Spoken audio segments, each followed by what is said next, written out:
السلام عليكم ورحمة الله وبركاته. معكم سعد المصري معالج الرفلكسولوجي والشياسو.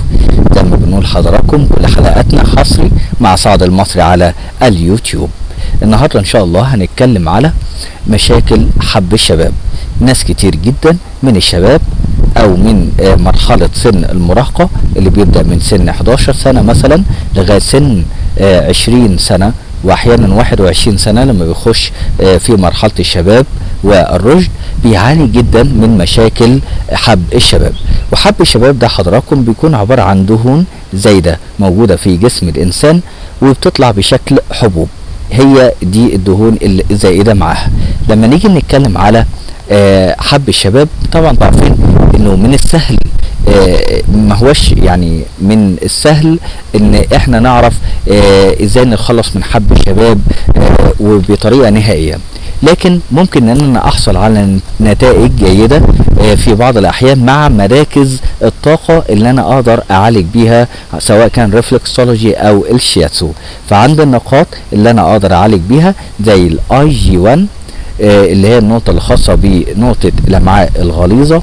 عندي كمان الفور جي اي اللي هي نقطة رقم 4 ودي تعتبر احد نقاط وعاء الامعاء الغليظة.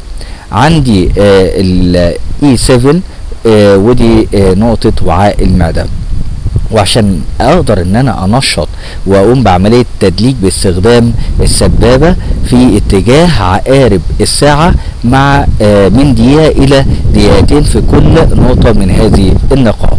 فلما يجي مثلا نستخدم النقطة الاي جي 1، النقطة دي موجودة عند زاوية جذر ظافر السبابة، تمام تماما، يعني ناحية الابهام زي ما بنشوف مثلا في الشكل دون كده اهو. لما نيجي نبص كده على الايدين بالظبط في النقطة دي هتحس ان فيها يا جماعة ايه تكوي، فيه كده حرف زي الفي، وبعد كده في النقطة دي انا بضغط عليها لمدة دقيقة او دقيقتين، دقيقة او دقيقتين. وخدوا بالكم انا عشان اشتغل على اي نقطة مع اتجاه عقارب الساعة ده بيكون للتنشيط، عكس اتجاه عقارب الساعة ده بيكون للتهدئة.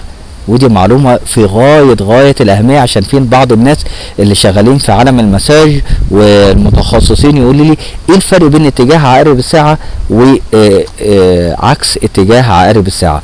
مع اتجاه عقارب الساعة قلنا الايه للتنشيط، لما اشتغل على نقطة واجي ادلكها مع اتجاه عقارب الساعة دول للتنشيط، عكس عقارب الساعة دول للتهدئة، تمام. طيب انا كده عرفت خلاص ان النقطة دي هشتغل عليها لمدة دقيقتين مثلا. بعد كده بستخدم النقطة اللي هي 7E، ودي النقطة دي موجودة امام الاذن في الفجوة اللي بتظهر عند فتحة الفم.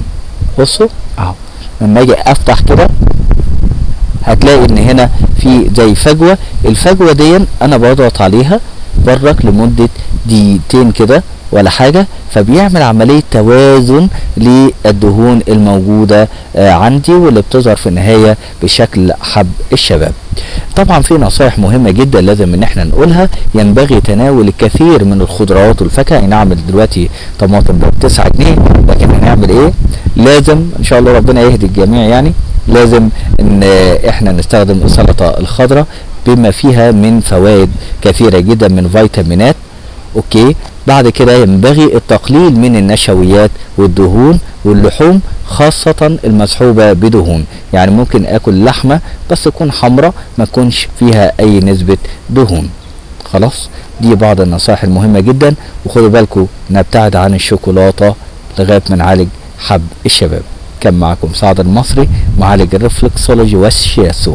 للتواصل معايا الرجاء الاتصال بي على 012 36 90 535 او عن طريق الايميل سعد_استاذ online @yahoo.com. والسلام عليكم ورحمة الله وبركاته.